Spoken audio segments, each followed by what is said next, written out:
বাস চাপায় শিক্ষার্থী নিহতের ঘটনায় রাজধানীর বিভিন্ন স্থানে দ্বিতীয় দিনের মতো বিক্ষোভ। কর্তৃপক্ষের সব দাবি মেনে নেয়ার আশ্বাসে 7 দিন আন্দোলন স্থগিত ঘোষণা।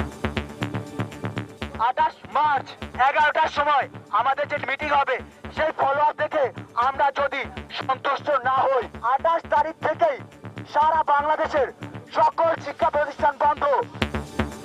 আবরারের নামে ফুট ওভারব্রিজের ভিত্তিপ্রস্তর স্থাপন, চালক 7 দিনের রিমান্ডে। দেখছিলেন প্রধান শিরোনাম। সন্ধ্যার সময় সঙ্গে আছি সাজিদ রাজু এবং আমি ফয়সাল মোর্শেদ। এবার অন্যান্য শীর্ষ সংবাদ। দেশের ভবিষ্যতে অতি দরিদ্র বলে কিছু থাকবে না বললেন প্রধানমন্ত্রী। বঙ্গবন্ধু জন্ম শতবার্ষিকী তৃণমূল পর্যায়েও উদযাপনের আহ্বান।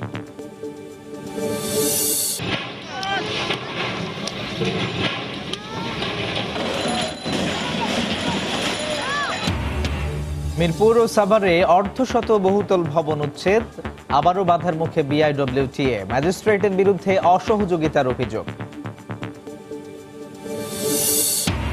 ঢাকাতেই হবে হজ যাত্রীদের ইমিগ্রেশন, কারিগরি দিক যাচাইয়ে আসছে সৌদি প্রতিনিধি দল। নতুন বাংলাদেশ গর্ব মোরা, নতুন করে আজ শপথ নিলাম। হুইল চেয়ারে এসে 90তম জন্মদিনের কেক কাটলেন এরশাদ। দলকে শক্তিশালী করে ক্ষমতায় যাওয়ার প্রস্তুতি নিতে নেতাকর্মীদের তাগিদ।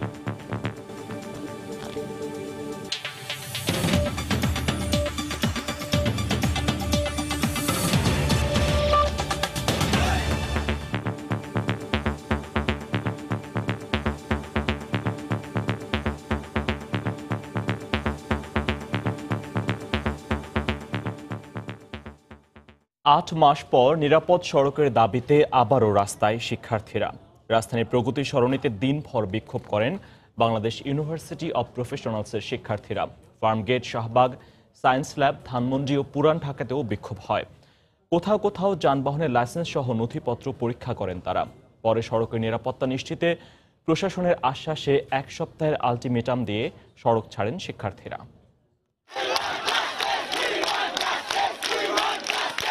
রাজধানীর প্রগতি সরণিতে বুধবার সকাল থেকেই সড়কে নামেন বাংলাদেশ ইউনিভার্সিটি অফ প্রফেশনালস বিইউপির শিক্ষার্থীরা। ধীরে ধীরে যোগ দেন অন্য শিক্ষা প্রতিষ্ঠানের ছাত্রছাত্রীও।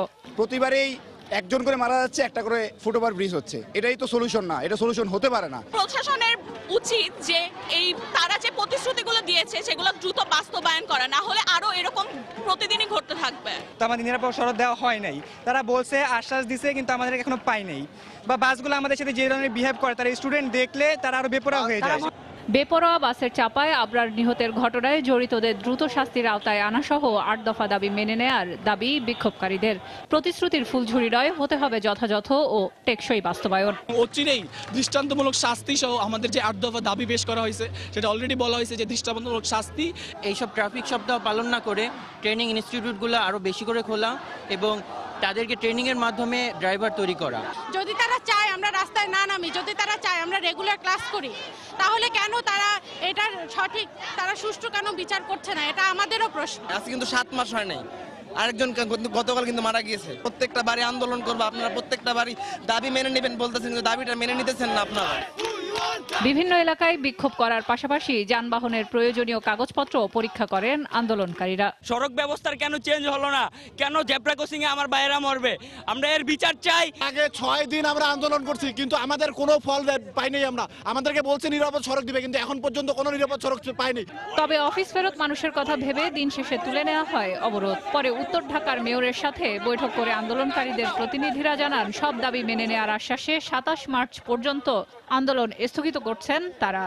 28 মার্চ বৃহস্পতিবার 11টার সময় আমাদের যে মিটিং হবে সেই মিটিং এর আমরা যে ফলো আপ দেখবো, সেই ফলো আপ দেখে আমরা যদি সন্তুষ্ট না হই, আমি একদম ক্লিয়ার করে বলে দিয়েছি, তাহলে 28 তারিখ থেকেই সারা বাংলাদেশের সকল শিক্ষা প্রতিষ্ঠান বন্ধ।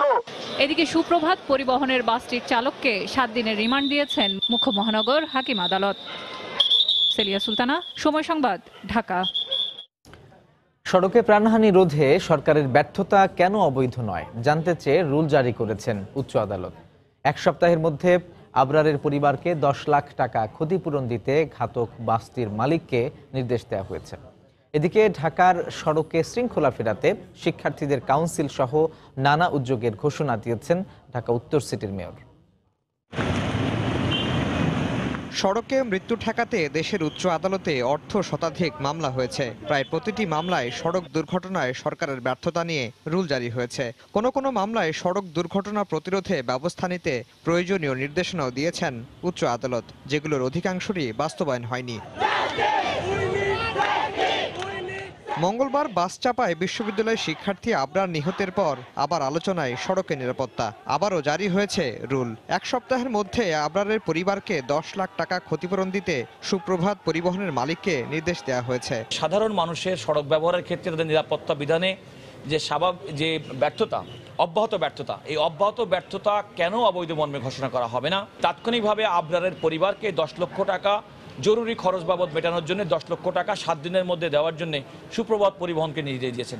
এদিকে রাজধানীর প্রগতি সরণিতে আবরারের নামে ফুট ওভারব্রিজ নির্মাণ করবে ঢাকা উত্তর সিটি কর্পোরেশন। এর ভিত্তিপ্রস্তর উদ্বোধন করে মেয়র জানান, নিরাপদ সড়ক নিশ্চিতে কাজ করছেন তিনি। যতদিন পর্যন্ত সড়ক নিরাপদ না হচ্ছে, কর্তৃপক্ষের প্রচেষ্টা আন্তরিক থাকুক, এটাই হচ্ছে আমাদের কাম্য। আর যেন কোনো প্রাণ যেন না হারায়, ডিএমপি এবং সিটি কর্পোরেশন একসাথে কাজ করে যেখানে যেখানে আমাদের ফুট ওভার ব্রিজ দরকার, অতি জরুরি ভিত্তিতে যেন আমরা এই ফুট ওভার ব্রিজগুলো আমরা করতে পারি। শিক্ষার্থীদের ক্লাসে ফিরে যাওয়ারও আহ্বান জানান মেয়র আতিকুল। আফজাল হোসেন, সময় সংবাদ, ঢাকা। এদিকে যশোরের শার্শা উপজেলার নাভারণে পিকআপ ভ্যান চাপায় 6ষ্ঠ শ্রেণীর স্কুল ছাত্রীর পা বিচ্ছিন্ন হয়ে গেছে। পুলিশ জানিয়েছে, ইঞ্জিন চালিত ভ্যানে করে স্কুলে যাচ্ছিল বুরুজ বাগান পাইলট বালিকা বিদ্যালয়ের 3 জন শিক্ষার্থী। স্কুলের সামনে পৌঁছালে বিপরীত দিক থেকে আসে একটি পিকআপ ভ্যান তাদের চাপা দেয়। এতে স্কুল ছাত্র নিপার ডান পা হাঁটু থেকে বিচ্ছিন্ন হয়ে যায়। দুর্ঘটনার পর যশোর বেনাপুর মহাসড়ক অবরোধ করে বিক্ষোভ করে শিক্ষার্থীরা। এদিকে গাইবান্ধায় সুন্দরগঞ্জে ট্রাক চাপায় প্রাণ হারিয়েছে স্কুল ছাত্রী সুমি। সন্ধ্যার সময় আরো থাকছে। 1 মাসের ব্যবধানে কাল পদ্মা সেতুর জাজিরা প্রান্তে বসছে নবম স্প্যান। দৃশ্যমান হবে 1350 মিটার সেতু। শুরু হয়েছে রোড স্ল্যাব বসানোর কাজ।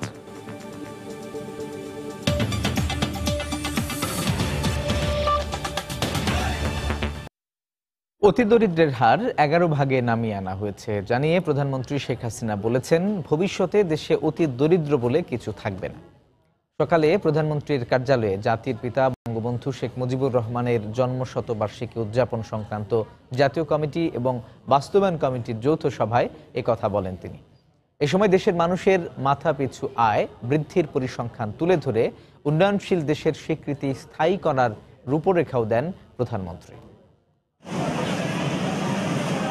স্বাধীনতার পর ভঙ্গুর অর্থনীতির বাংলাদেশের সামনে সবচেয়ে বড় চ্যালেঞ্জ ছিল দারিদ্র্য দূরীকরণ। প্রায় 4 দশক পর 1999 সালের জরিপে দেখা যায় বাংলাদেশে দারিদ্র্যের হার নেমে এসেছে 52%। তারপরের গল্পটা শুধুই এগিয়ে যাওয়ার। গত 1 দশকে দরিদ্র জনগোষ্ঠীর সংখ্যা নেমেছে 21.8%, আর হতদরিদ্রের সংখ্যা এখন মাত্র 11%।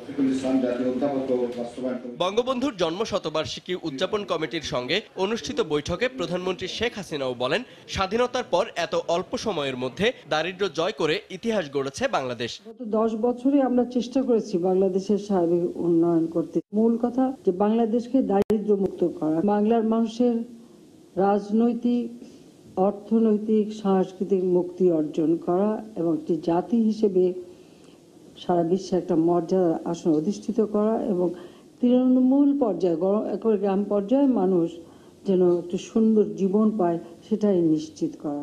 দেশের মানুষের গড় মাথাপিছু আয় $1909 উল্লেখ করে প্রধানমন্ত্রী জানান, যে কোনো মূল্যে উন্নয়নশীল বাংলাদেশের আন্তর্জাতিক স্বীকৃতি ধরে রাখবে বাংলাদেশ। গ্রহণ করা হবে টেকসই ও অন্তর্ভুক্তিমূলক উন্নয়ন পরিকল্পনা। অনেক বাধা বিপত্তি অতিক্রম করেই আমাদের এগোতে হয়েছে। আজকে আমরা আমাদের প্রবৃদ্ধি 8 ভাগে অর্জন করব এবছর। আজকে আমরা উন্নয়নশীল দেশ হিসেবে স্বীকৃতি পেয়েছি এবং সেটার স্থায়ী করার জন্য ইতিমধ্যে আমরা কর্মসূচি হাতে নিয়েছি। 2020 সালে পালিত হবে বঙ্গবন্ধু শেখ মুজিবুর রহমানের জন্মশতবার্ষিকী। প্রধানমন্ত্রীর সাবেক মুখ্য সচিব ডক্টর কামাল আব্দুল নাসেরকে প্রধান করে গঠিত 102 সদস্যের জাতীয় কমিটির নেতৃত্বে 2020 সালের 7ই মার্চ থেকে 2021 সালের 26 মার্চ পর্যন্ত মুজিব বর্ষ উদযাপন করতে চায় বাংলাদেশ। জুবাইর ফয়সাল, সময় সংবাদ, ঢাকা। বাংলাদেশের সীমানার ভিতরে কোনো বাজে কন্টেন্ট থাকতে পারবে না। দেখবেন সংবাদের শেষ অংশে। হজে যেতে আর দীর্ঘ সময় বিমানবন্দরে অপেক্ষা করতে হবে না বাংলাদেশিদের। সৌদি আরবে প্রবেশের আগেই ঢাকায় আগাম ইমিগ্রেশন সেবার কারিগরি দিক যাচাইয়ে বাংলাদেশে আসছেন সৌদি সরকারের একটি প্রতিনিধি দল। আগামীকাল ধর্ম মন্ত্রণালয়ে সংশ্লিষ্ট সব সংস্থার সঙ্গে বৈঠক করবেন তারা। ধর্মসচিব জানিয়েছেন 6 এপ্রিল আসবে সৌদি সরকারের হজ ও উমরাহ মন্ত্রণালয়ের সচিব সহ 14 সদস্যের প্রতিনিধি দল। বিস্তারিত জানাচ্ছেন হাজেরা শিউলি। পবিত্র হজ পালনে প্রতি বছর বিভিন্ন দেশ থেকে প্রায় 20 লাখ মানুষ সৌদি আরবে যান। এ সময় জেদ্দা বিমানবন্দরে একের পর এক বিমান নামতে থাকায় ইমিগ্রেশনে জট লেগে যায়। ভ্রমণের ক্লান্তি নিয়ে এহরাম বাঁধা অবস্থায় দীর্ঘ সময় হাজিদের টার্মিনালে অপেক্ষা করতে হয় ইমিগ্রেশনের জন্য। ভোগান্তি কমাতে বাংলাদেশের অনুরোধে ঢাকায় বিমানে ওঠার আগেই সৌদি আরবের ইমিগ্রেশন করার বিষয়ে নীতিগতভাবে সিদ্ধান্ত নেয় সৌদি হজ ও উমরা মন্ত্রণালয়।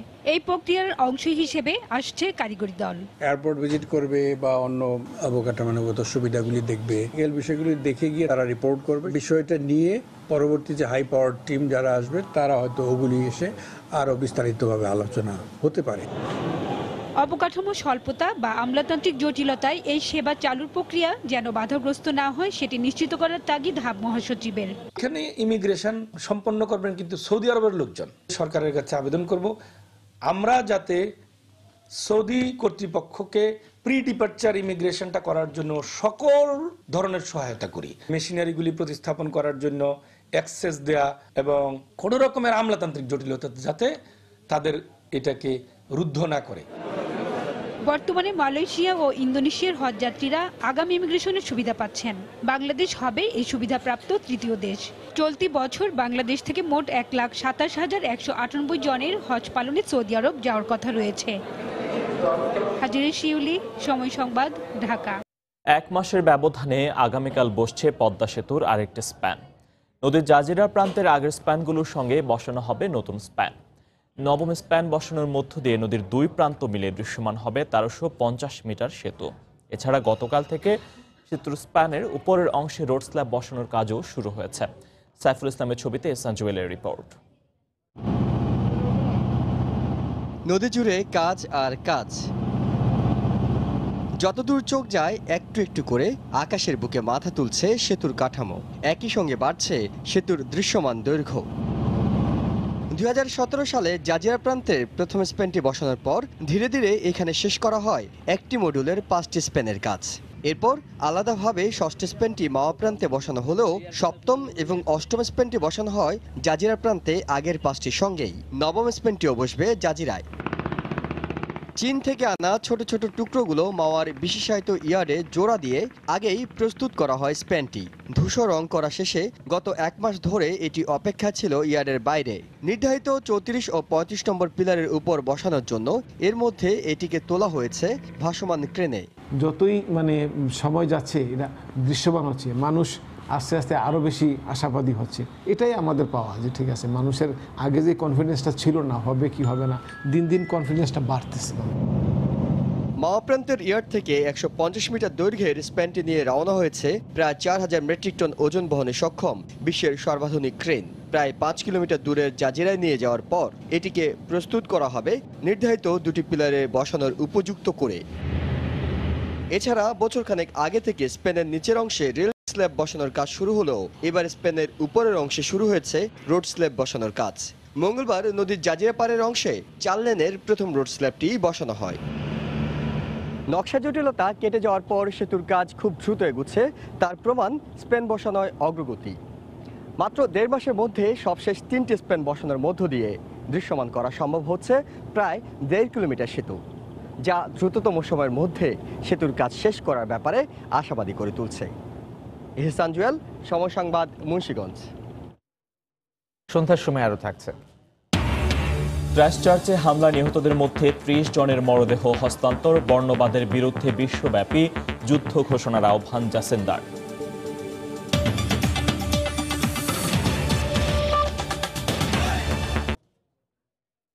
ঢাকার চারপাশের নদী অবৈধ দখলমুক্ত করতে গিয়ে আজও বাধার মুখে পড়েছে বিআইডব্লিউটিএ। সাভারের কাউন্দিয়ায় অবৈধ স্থাপনা উচ্ছেদ করতে গেলে বাধা দেন স্থানীয় ইউনিয়ন পরিষদ চেয়ারম্যান। এ সময় তাকে পুলিশ আটক করলেও মুচলেকা নিয়ে ছেড়ে দেন নির্বাহী ম্যাজিস্ট্রেট। এ সময় নির্বাহী ম্যাজিস্ট্রেট বারবার অসহযোগিতা করছেন বলে অভিযোগ করেন বিআইডব্লিউটিএর কর্মকর্তারা। এদিন তুরাগের মিরপুর ও সাভার অংশে 50টিরও বেশি স্থাপনা ভেঙে ফেলা হয়। দ্বিতীয় দফার অভিযানে বুধবার সকালে তুরাগ নদের সাভারের কাউন্দিয়া অংশে উচ্ছেদ শুরু করে বিআইডব্লিউটিএ। এ সময় নদীর জায়গা দখল করে মালামাল ওঠানামার জন্য বালু দিয়ে নদী ভরাট করে তৈরি করা একটি অবৈধ রাস্তা উচ্ছেদ করতে গেলে বাধা দেন স্থানীয় ইউনিয়ন পরিষদ চেয়ারম্যান আতিকুর রহমান শান্ত। তিনি সে সময় বিআইডব্লিউটিএর কর্মকর্তাদের সঙ্গে বাকবিতণ্ডায় জড়ান। পরে সরকারি কাজে বাধা দেওয়ার অপরাধে পুলিশের সহায়তায় চেয়ারম্যানকে আটক করে বিআইডব্লিউটিএ। উচ্ছেদ করতেছি, হঠাৎ করে উনি এসে বলে যে আমি এলাকার ম্যাজিস্ট্রেট, আমাকে কেন জিজ্ঞেস করা হলো না, আপনি কিভাবে ভাঙতেছেন, কোন আইনে ভাঙতেছেন, আপনার এত সাহস কেন হলো, এখনই বন্ধ করেন। গার্ড আজকে আমাকে ঠেলা দিছে। আমি কোনো সমস্যা তৈরি করার জন্য আসি নাই, আমি আসছি শুধু আমার রাস্তাটার ব্যাপারে। এটা ভাঙার আগে আমাকে একটু অবহিত করতেন, যোগাযোগ করতাম যদি আমার কোনো কিছু করার থাকে। আপনি ভুল করছেন না, ভুল করছেন আপনি, এটা স্বীকার করতে হবে আপনাকে। চেয়ারম্যান নিজের ভুল স্বীকার করে ক্ষমা চেয়েছেন দাবি করে পরে তাকে ছেড়ে দেন নির্বাহী ম্যাজিস্ট্রেট। ওনার কার্যক্রমের জন্য উনি আসলে দুঃখ প্রকাশ করছেন। একই সাথে যে আমাদের যে ডিডি সাহেব ছিলেন তার কাছে উনি ভুল স্বীকার করেছেন এবং বলা যায় ক্ষমা প্রার্থনা করেছেন। বলেছেন যে ওনার আমাদের পুরো উচ্ছেদ কার্যক্রমে উনি থাকবেন, সহযোগিতা করবেন। উনি একটা মুচলেখা দিয়েছেন। তথ্য প্রমাণ থাকার পরও দখলদার চেয়ারম্যানকে ছেড়ে দেয় ক্ষুব্ধ হন বিআইডব্লিউটিএর কর্মকর্তারা। বারবারই নির্বাহী ম্যাজিস্ট্রেট উচ্ছেদ কার্যক্রমে অসহযোগিতা করছে বলেও অভিযোগ করা হয়। আমাদের টিমের একজন সরকারি কর্মকর্তা কর্তব্যরত অবস্থায় তাকে তার গায়ে হাত তোলা হলো। এই ধরনের একটা উদ্ধত বিষয়ের পরেও তাকে ছেড়ে দেওয়া আমাদের টিমের স্পিডটা কিছুটা ক্ষতিগ্রস্ত হয়। এর আগে বুধবার সকালে তুরাগ নদ পাড়ের মিরপুর বড়বাজার এলাকায় একাধিক বহুতল ভবন সহ অর্ধশত স্থাপনা উচ্ছেদ করে সংস্থাটি। মাহমুদ রাকিব, সময় সংবাদ, ঢাকা। নিজের ৯০তম জন্মদিনে জাতীয় পার্টিকে শক্তিশালী করে ক্ষমতায় যাওয়ার জন্য প্রস্তুত করতে নেতাকর্মীদের তাগিদ দিয়েছেন পার্টি চেয়ারম্যান হোসেন মোহাম্মদ এরশাদ। তিনি বলেন, চরম আক্রোশ ও প্রতিকূলতা সয়ে টিকে থাকা দলটিকে কেউ ধ্বংস করতে পারবে না। হুইল চেয়ারে চেপে গুলশানের একটি কমিউনিটি সেন্টারে জন্মদিনের অনুষ্ঠানে আসেন সাবেক রাষ্ট্রপতি হোসেন মোহাম্মদ এরশাদ। আগে থেকে সেখানে ছিলেন পার্টির senior co chairman Rowshan Ershad সহ সিনিয়র নেতারা। শুভেচ্ছা জানানোর পালা শেষে গান পরিবেশন করেন রওশন এরশাদ। নতুন বাংলাদেশ গর্ব মোরা, নতুন করে আজ শপথ নিলাম।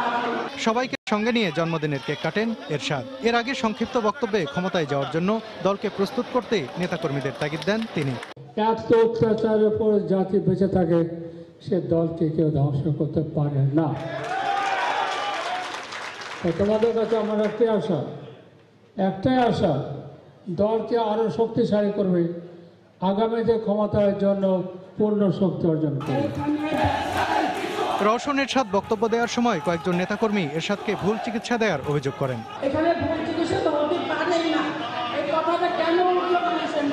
পরে পার্টির মহাসচিব মশিউর রহমান রাঙ্গা এ নিয়ে সংবাদ সম্মেলন করে জানান, দেশে ও বিদেশে কোথাও এরশাদের ভুল চিকিৎসা হয়নি। ওনার বাংলাদেশে কোনো ট্রিটমেন্টের কোনো সমস্যা কোনো সময় হয়নি। উনি রাতে 12টার সময়ও যদি সিএমএস এ সেনাবাহিনীর প্রধান হিসেবে গিয়েছেন, সেখানে কিন্তু ট্রিটমেন্ট পেয়েছেন। সালাউদ্দিন সুমন, সময় সংবাদ, ঢাকা। বিভিন্ন সময় আপত্তিকর ওয়েবসাইট বন্ধের কথা বলা হলেও এখনও বাংলাদেশ থেকে ভিজিটের তালিকায় শীর্ষে নানা পর্ন সাইট। বিকল্প পথে খুব সহজেই ঢু মারা যায় এসব সাইটে। বিশেষজ্ঞরা বলছেন, অনাকাঙ্ক্ষিত সাইটগুলো বন্ধ করে শুধু নয়, সুফল পেতে প্রয়োজন সামাজিক সচেতনতা।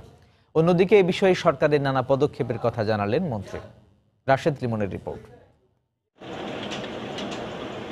ইন্টারনেট এই মুহূর্তে দুনিয়ার সবচেয়ে বড় বিষয়। চাইলেই হাতের মুঠোয় যেন পুরো দুনিয়া। কারণে অকারণে সারাক্ষণই যেন এতেই বুধ এই প্রজন্ম।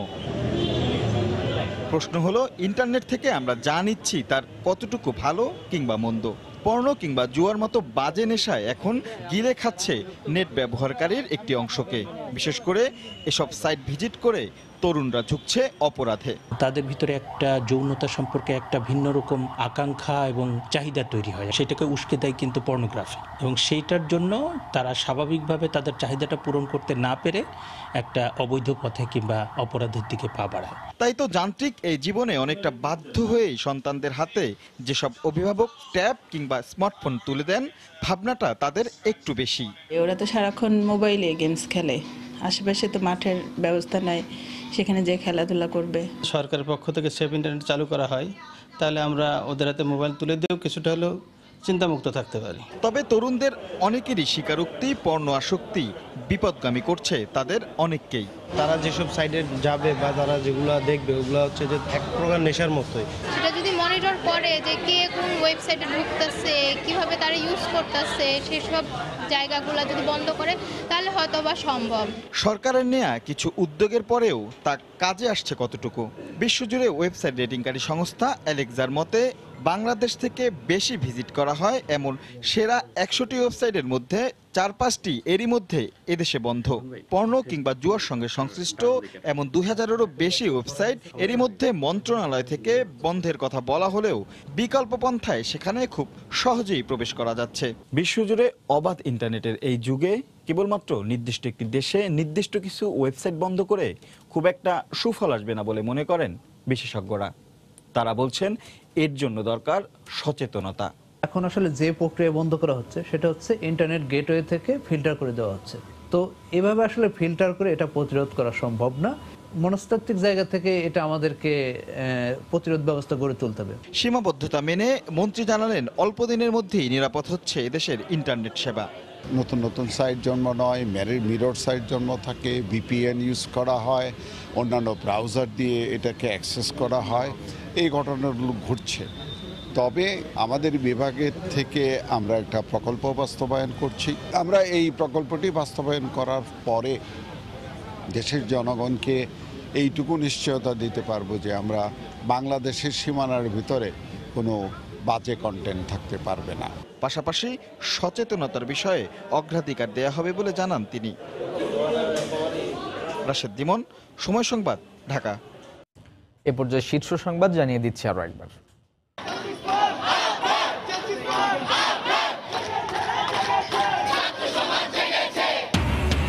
বাস চাপায় শিক্ষার্থী নিহতের ঘটনায় রাজধানীর বিভিন্ন স্থানে দিনভর বিক্ষোভ। কর্তৃপক্ষের সব দাবি মেনে নেয়ার আশ্বাসে 7 দিন আন্দোলন স্থগিত। দেশে ভবিষ্যতে অতি দরিদ্র বলে কিছু থাকবে না বললেন প্রধানমন্ত্রী। বঙ্গবন্ধুর জন্মশতবার্ষিকী তৃণমূল পর্যায়ে উদযাপনের আহ্বান।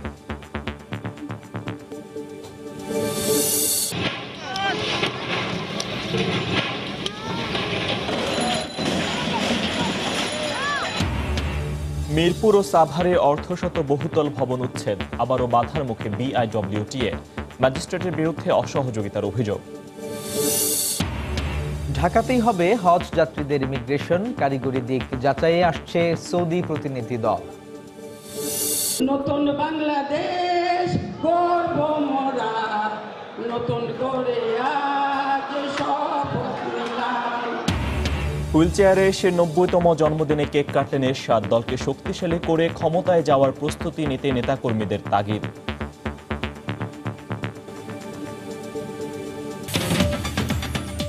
এই ছিল সন্ধ্যার সময়। আপনার মোবাইলে সময় সংবাদ দেখতেও সকল খবর পেতে ডাউনলোড করুন সময় অ্যাপ। সঙ্গে থাকুন সময়।